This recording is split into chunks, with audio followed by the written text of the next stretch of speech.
Incorporating some epic drone footage can be a great way to level up the visual storytelling in your video content creation. However, operating a pro-level drone does require some level of knowledge and training. Here in Canada, there are regulations that apply as well. For example, you need a drone pilot license in order to fly drones that weigh 250 grams and up. So this got me thinking, could I get 80% of the same results using a lighter and more basic drone like this $68 special from Costco? I think we all knew it was coming to this eventually. So in this video, let me take you through a little bit about this drone, and then we'll take it out for a test flight and see if it really is a good option to level up our video content creation. But before we even do that, I think it's important to note some of the legal requirements and regulations around flying drones. I'll preface this by saying it's not intended to be legal advice, so you have to do your own due diligence on this, but from my understanding, as aircraft, drones are governed under the Canadian aviation regulations, which are administered by Transport Canada. And as we said before, you don't need to register your drone or get a pilot's license if the drone you're flying is less than 250 grams, but you do need to follow all other laws and regulations that apply. In addition, you should fly your drone where you can see it, keep it away from bystanders, keep it below 400 feet, stay away from helicopters, airports, infrastructure, crowded events, things like that. It's basically exercise good common sense. Now, as to where you can fly your drone, Transport Canada puts out this cool interactive map that you can use to look up potential drone sites. I'll put a link in the description so you can use that tool as well if you live here in Canada. So if we put in Angus, Ontario here, you're going to see that it's totally blocked out because of the nearby military base Borden. But if you look on the map here, just above the restricted zone, there's New Lowell. And then if we go up a little further, you see Stayner is also a possibility. All right, so now that we know where we're going, let's have a look at the drone itself. So the model I bought is known as the Ascend Aeronautics ACS 2500. And you can see that it is indeed under 250 grams, so it does not require registration. And you can see it's got features like altitude hold, a 6-axis gyro chip, whatever that means, onboard camera, onboard video, range of 400 meters, and AAA batteries included. So now let's crack this thing open.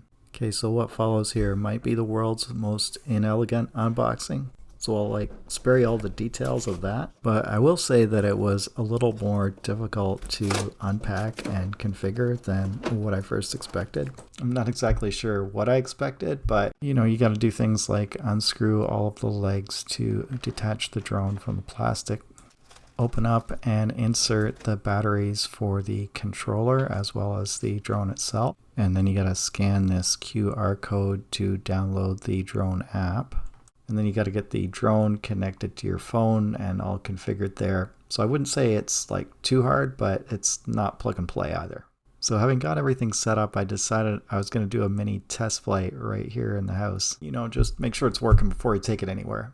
And in these cases, it's kind of good to read the instructions. But in this case, I decided to go with the let's press some buttons and see what happens kind of approach. So I did get it to take off. Did not really land it successfully, but it was okay. So we're still all good for the real test flight.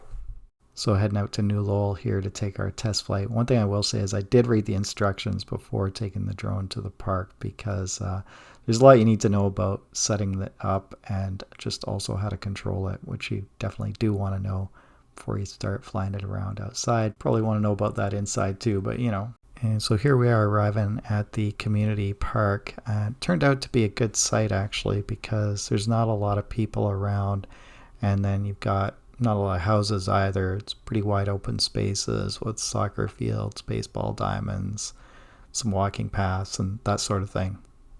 So the vision here was that you do a couple of test flights to learn how to fly the drone, another test flight to go around and showcase the site and get some aerial footage of the park, and then a third flight that would incorporate me doing something in the drone footage so that you could mimic how you would use it in content creation. Okay, so arriving here at the park, we got out our equipment, including all of our filming gear and our tripod so we can set up our camcorder.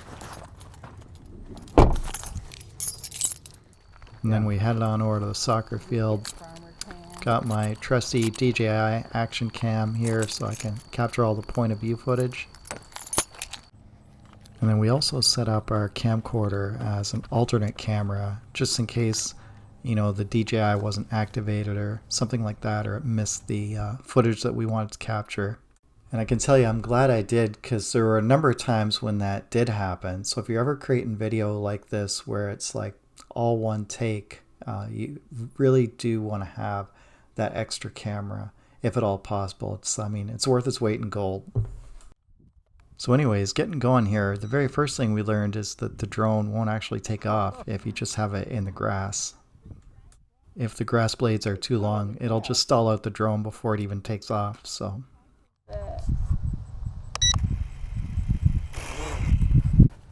ultimately what we did is we used our backpack as the takeoff pad. So we got it set up there. Okay. And then we ultimately achieved liftoff for the inaugural flight.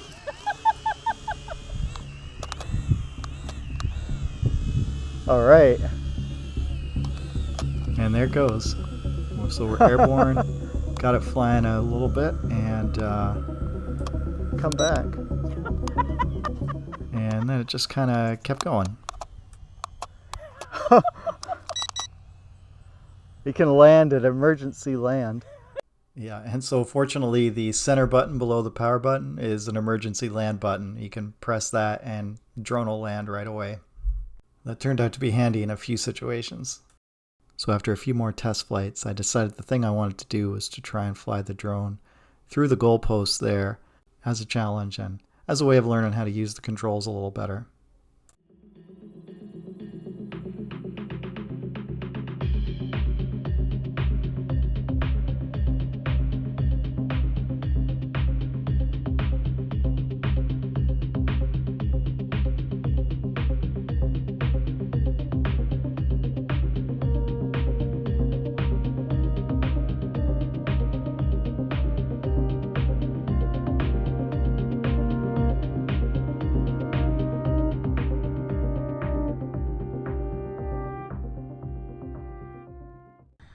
Well, let's just say that it took us a few tries. But eventually, this happened.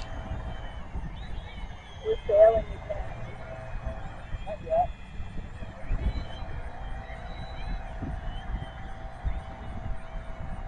Oh! And then I did manage to get this one decent set of footage of the site itself, so you get a sense of what the drone's camera capabilities are and what it looks like, you know, from a little bit of height there. But after that, we were ready to go because it was kind of hot that day and we hadn't put any sunscreen on. So we actually ended up coming back the next day because we still hadn't achieved the final challenge, which was to try and create some footage of me creating content within the footage. So here we are back for day 2.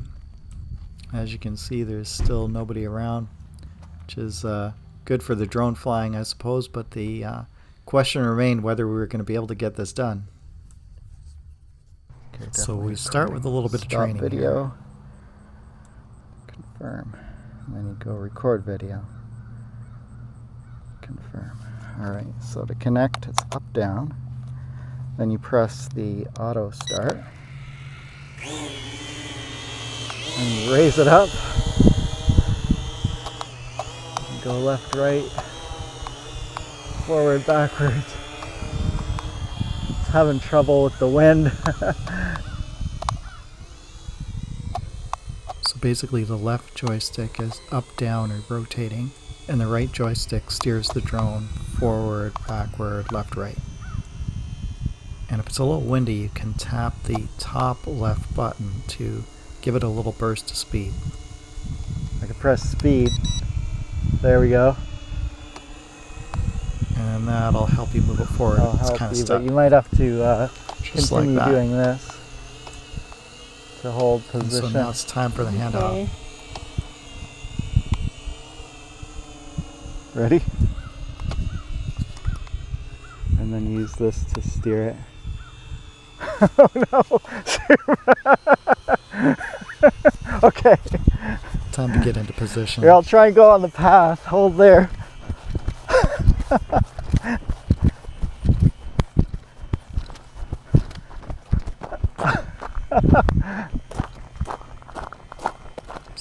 So as my point of view of the action here, here's what it actually looked like from the drone view.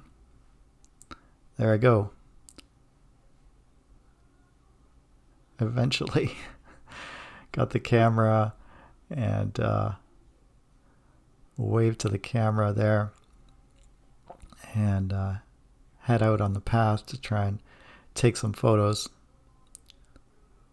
Just to reposition so that I'm in the frame, and there we go.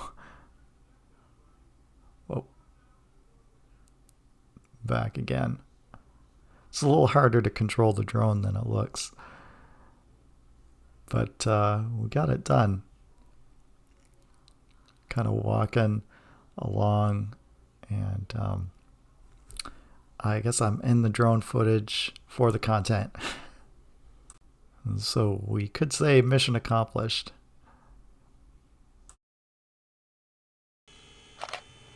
That's awesome. One more.